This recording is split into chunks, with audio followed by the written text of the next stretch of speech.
folks, your boy Steve here, and I have some explaining to do. I have not dropped a video in several weeks, and I know you're all worried sick. Well, don't worry, me and Matt have been taking care of business, but it has not all been going according to plan. So a few weeks ago, we moved the Lexus from the shop where we've been keeping it, the place we work. We moved it from the shop to our buddy Cody's house or garage. He has that garage on his property, and our plan was we'll keep it there until it runs. Okay, that was the plan. Well, most of what happened at Cody's house was just shenanigans. Okay, we mostly just goofed around, but we did get some stuff done. So things we accomplished at Cody's house: we got the fuel system finally completed. We got the fuel pressure regulator installed, wired in the EV14 Bosch injectors that I modified from my Corvette. Those are installed, wired in, the rails installed, the fuel system's done. It's all there.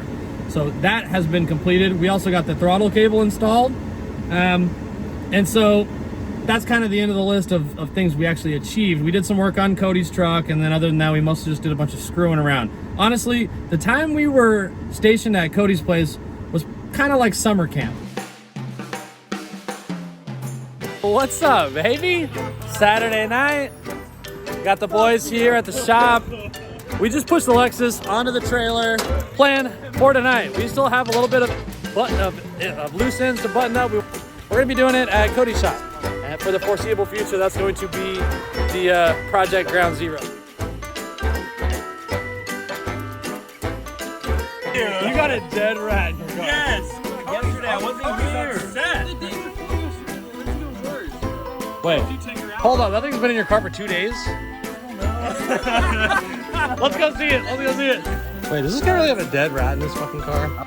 There's right here. Oh, There's maggots on it. oh, there's maggots!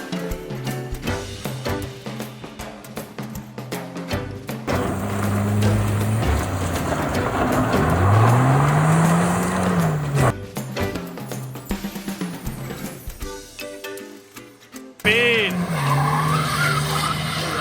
Yeah!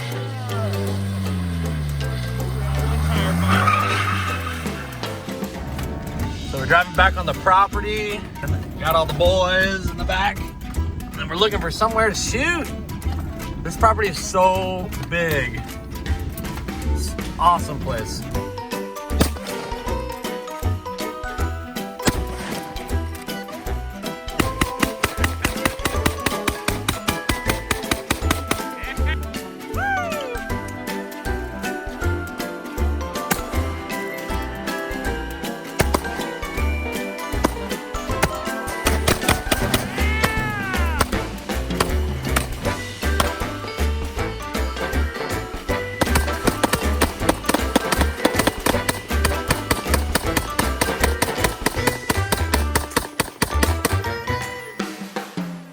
So we did a bunch of goofing around, we had a bunch of fun, but it's time to put the computer in the car, okay?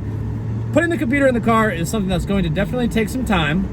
It's gonna take, it's gonna be some tedious activity that's going to take figuring things out, and it's basically, I need it to be at my house so that I can tinker with it every evening if I need to. You know, if I come to a point where crap, I don't have this thing, then next day I can get it and come back to the car instead of having to wait a whole week like we do when we normally do our Saturday night deals. So don't worry, things came along. We actually got some stuff done. I don't have a lot of video from that time, mostly because there was copyright material blaring in the background at Cody's shop at all times.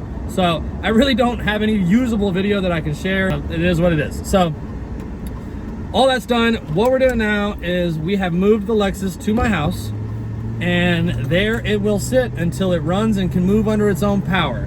So I got a whole pamphlet of wiring diagrams for the Lexus. The MicroSquirt, the MicroSquirt rather, should have arrived at the house today, and so we should have that. We have a map sensor for the car. Believe it or not, these cars, the IS300, does not have a map sensor from factory, which is I've never seen. In all my years working on cars. I've never seen a car that did not have a map sensor. But evidently, Toyota just leans heavily on the mass airflow sensor for fuel calculations. So, sounds crazy, but that's how it is. So I had to buy a map sensor. So I got a 3-bar GM style map sensor and the connector to use it so we can connect it to the MicroSquirt. I have the wideband. I have an intake, an open air intake air temp sensor that I'm going to be putting into the intercooler piping when the time comes. So I should have everything we need to do the MicroSquirt, and that's what's going to be happening now. I'm going to be making a pretty in-depth video on the installation of the MicroSquirt. I mean, I'm not going to show every pin out. I'm not going to make a 4-hour video, but I do just want to touch on just the basic essentials that are required for mega squirting a vehicle. We have lots of sensors that have to be used. There's a lot of optional electronics that we may or may not be using as well. So we're just going to kind of cover the basics, what has to happen, how we're going to make it work. The big challenge with the Lexus is making the transmission work. These have a fully electronic transmission that relies heavily or completely on throttle position sensor, vehicle speed sensor, and coolant temperature sensor. And those are 3 sensors we have to maintain within the ECM for that transmission to work. So we are going to be running parallel ECMs, the stock ECM and the MicroSquirt. MicroSquirt's going to be in control of all the spark, all the fuel, and the main ECM is going to be responsible for everything else. So all the gauges will still work, the key's still going to work, the anti-theft system, everything else is still going to work, but fuel and spark will be completely controlled by the MicroSquirt. Anyway, that's coming at you next week. And if it's something you're interested in learning about, definitely tune in. And also, we have never started the engine since putting the GTE pistons in it. And we have not started it since putting our restalled, we haven't driven it at least, we haven't started it since putting our restalled PTC torque converter in it. So there's a lot of mysterious excitement coming up soon, and we're just gonna get through it together. So I'm working on the Lexus right now at the house. I came out here with the intention of beginning to do MegaSquirt wiring, but there's a couple things I had to do first, just a couple little odds and ends I had to tie up. I had to get the starter connected, I had to get the engine oil dipstick tube in. There's a lot of little things that need to be finessed, but for the sake of getting the car together and getting it to run, I'm mostly focusing on that right now. But one of the difficulties that you have on the Lexus IS300 when it comes to swapping ECMs and going with the front-facing intake manifold is space. So the stock engine control module sits in a big box right here, and obviously you have to get rid of that big box to fit the intake. So then you have to figure out how you're going to route your intercooler piping. This has got to go somewhere, and there's really nowhere for it to go. There's not really enough space to run it down this way. So what I'm going to definitely end up doing for intercooler piping is cut out the sheet metal right here behind this driver's side headlight. And to do that, or to make that work, I have to remove this, which I already just pulled out of the way. This is the washer fluid reservoir, and it's a big behemoth of a reservoir, okay? And this is gonna be a street car, but washer fluid, that's an easy thing to figure out later on. If I wanna have a washer fluid reservoir, I can put that damn thing literally anywhere. They sell little fancy Ziploc bags you can just kind of screw to wherever and run a pump. So no big deal. So now that I got that out of the way, I actually have opened up a whole ton of space up here in this area. And what I'm gonna do with that space, because I have to have somewhere to put the engine control module, but I don't want to cut this whole harness apart and totally relocate it somewhere else. So what I think I'm going to be doing is actually, instead of mounting it here where it normally lies, I'm going to mount it up here in this fender well area. So my thoughts are, if I can get my light to sit still. All right, so looking up in the fender well area now, I think, so up here will be all the metal that gets cut away. And our intercooler piping is gonna come from right here, down, and across this way to go in front of this rail right here and into our intercooler inlet. So what I was thinking is an awesome place to put the ECM is gonna be right here on this metal. And you know, of course it'll stick up a little bit, but I should have more than enough harness existing now to come through this opening, especially once I open it up some more, and then plug into the module right here. The fender liner will go right here like this. So we'll still have a fender liner. You know, the module may be vulnerable to a little bit of splashing, but I can easily run this whole mess of wires down to that location. A lot of guys will just tear the harness down and relocate the ECM somewhere else. I haven't even really looked to see where most guys are putting them. I really don't care. This makes the most sense to me. These ECMs have like, man, they got hundreds of wires going to them. There's so many wires that go to this module. It's the engine control, but it's also transmission control.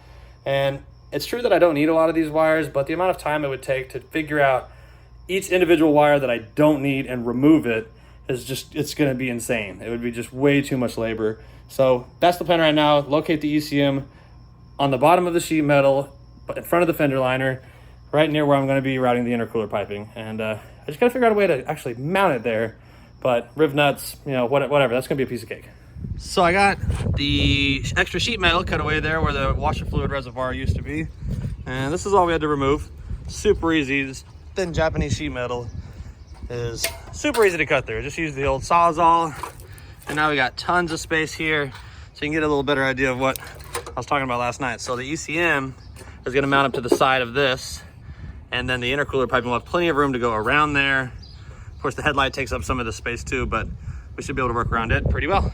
These little brackets that used to be like 90 degrees and straightened them out and bolted them there. Right now I have the bumper and fender liner fitted as they should be. Just kind of got it set up there for now. I do need to make some changes to the harness a little bit because the connector that goes up to our ignition control module doesn't reach anymore. And I could also just relocate that. I might even just do that. I might even clean up the engine bay a little bit more too. And I can just kind of stash that down here somewhere. But anyway, overall not bad. Harness wraps around the intake. There's a lot of just like these connectors that were in that box. I gotta kind of find somewhere to put them. But overall, very nice, got it out of the way. Didn't really have to modify a whole lot, honestly.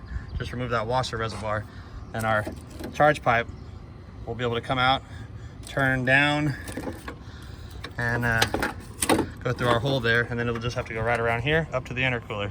So a piece of cake. Turned out pretty dang good. So I had a persistent leak coming from the fuel injector at the fuel rail on the Lexus. So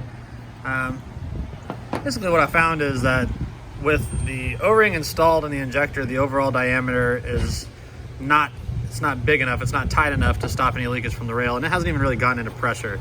So what I'm doing to try to combat that is I got this little O-ring on there that I really just, my theory is it's gonna kind of limit the amount of space that the larger ring has to expand.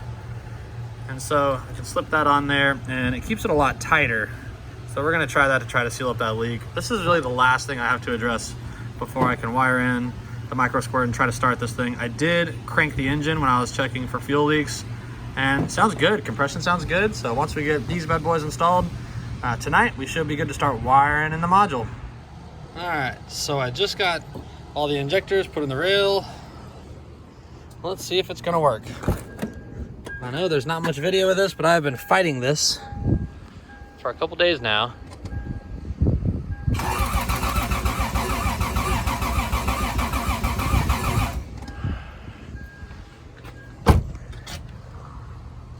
I'm pissing out from under the car.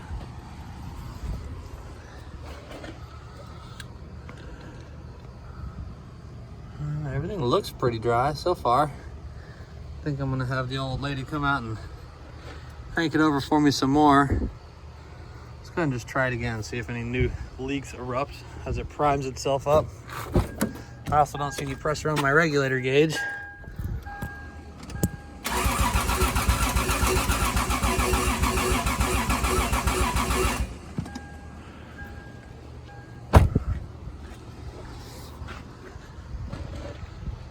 I don't see any leaks. I think we might have addressed that problem, but we will see.